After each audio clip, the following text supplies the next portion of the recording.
Karibu tena mpenzi msikilizaji katika kipindi hiki tena kwa ajili ya kujifunza juu ya afya zetu. Uko nami kama kawaida Dr. Chris Brown Mwilima katika kuendelea kujifunza juu ya masomo ya afya. Leo ninakwenda kukuletea ugonjwa ambao ni sumbufu sana na usi mwingine unaitwa bawasiri ama kwa lugha ya kizungu unaitwa hemorrhoid. Bawasiri ni ugonjwa gani? Unaweza kujiuliza bawasiri ni ugonjwa gani? Bawasiri ama kwa lugha nyingine wameita mgoro, wengine wameita futuli, wengine wameita pulu, au wengine wameita mjiko, lakini kwa lugha ya Kiingereza wao wameita hemorrhoid. Hii ni hali ya kutuna kwa mshipa ya damu katika mfereji wa haja kubwa ambao husaidia kudhibiti kinyesi. Katika hali yake ya kifiziolojia hutenda kazi kama mto uliotengenezwa kwa njia ya neva na tishu unganishi. Huwa patholojia ikiwa hufungana kwa kuvimba au kwa kupata inflammation. Dalili za hemorrhoid hulingana na mahali hemorrhoid za ndani au mahali ambapo ilipojitokeza hiyo hemorrhoid. Kama hemorrhoid ni za ndani, kwa kawaida hujitokeza kwa kinyesi kilicho na damu bila maumivu. Ili hali hemorrhoid za nje zinaweza kutoa dalili chache au ikiwa ni za thrombosis, maumivu na uvimbe katika sehemu ya haja kubwa.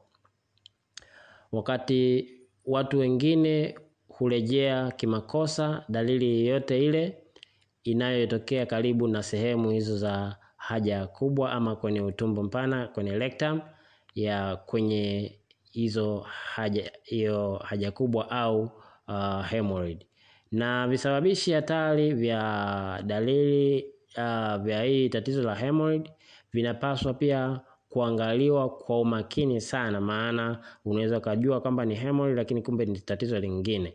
Kwa hiyo unatakiwa kuangalia kwa makini sana ili kujua hili tatizo chanzo chake ni kikubwa ni kipi. Lakini utakuta vyanzo vyake vikubwa sana vya hii tatizo ni watu wengi kutokutumia vyakula vyenye nyuzi nyuzi, lakini pia watu wengi kutokunywa maji mengi, lakini wengine wanakaa kwa muda mrefu na ndipo wanaweza kupelekea shida ya kupata tatizo hili la hemorrhoid, ambapo wakati fulani unaweza kaashiria choo kigumu kutoka, lakini pia wakati fulani wengine wanaota kinyama sehemu za haja kubwa ambacho ndio kinaitwa bawasiri.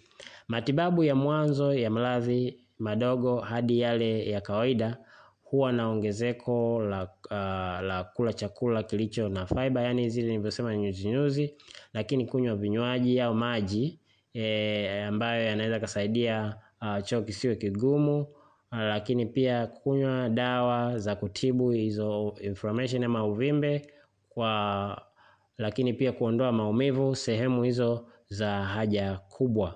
Lakini pia kupumzika, kufanya kazi lakini mahali upate muda wa kupumzika. Lakini pia unaweza pia tunasema usikae kwa muda mrefu mahali pamoja. Kwa mfano madereva wanaoendesha magari yanakwenda mikoani wanakaa kwa muda mrefu, kwa hiyo wanaweza kupata shida hii ya ugonjwa huu wa bawasiri. Lakini pia kama hemorrhoid inakuwa na inakusumbua, tunao uwezo wa kuiondoa kwa njia za kawaida kwa kukupa dawa, si kwa upasuaji, lakini upasuaji unaweza kufanyika pia, ila sasa hivi teknolojia imeshaendelea, tuna uwezo wa kuondoa hemorrhoid hiyo kwa njia za dawa ama virutubishi ili kukusaidia kuondokana na tatizo hilo, lakini pia kukushauri vitu gani vya kufanya ili uepukane na hilo tatizo. Kwa hiyo wale ambao watakuwa na changamoto hii ya hemorrhoid, basi kabla sijaeleza dalili, basi wanaweza kanipigia simu moja kwa moja ambazo ni 0769 46 53 79. 0769465379 ni namba zangu. Tuone dalili za ugonjwa huu wa hemorrhoid ama bawasiri. Hemorrhoid za ndani na za nje zinaweza kujitokeza tofauti. Hata hivyo watu wengi wanaweza kuwa na zote mbili. Wakati fulani unaweza kaona kunajitokeza kuvuja damu ama kubleed damu sehemu hizo za haja kubwa, ambako kuna kosesha raha, na pia kunaweza kusababisha tatizo la anemia, yani damu kupungua katika mwili wako.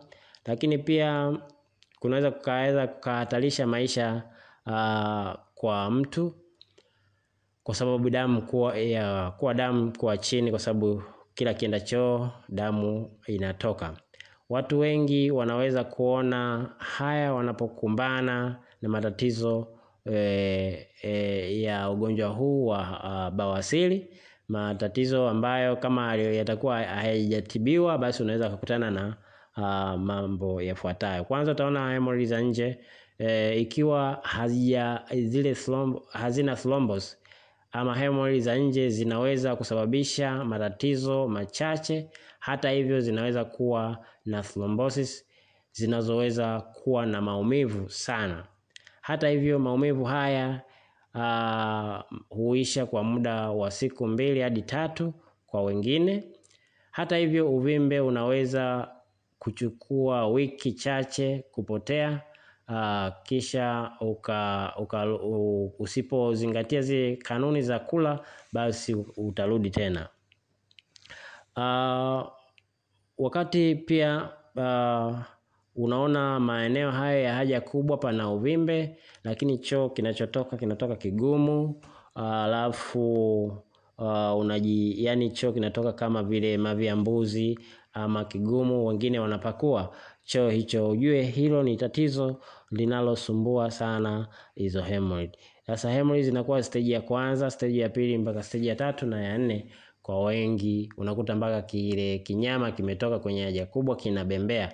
Kwa ujue hapo kuna changamoto, kwa watu wanaanza kupata shida ya kukaa kwa sababu ya maumivu. Kile kijiuvimbe kinaweza kaa kimepasuka, kwa maumivu yanakuwa makali, ama kienda chooni choo kigusa tu pale kinakuwa na maumivu makali. Kwa hiyo watu ambao wana tatizo hilo unaweza kuwasiliana nami moja kwa moja ama ukafika kwenye kituo cha afya ili kusaidia juu ya kuepukana na tatizo hili.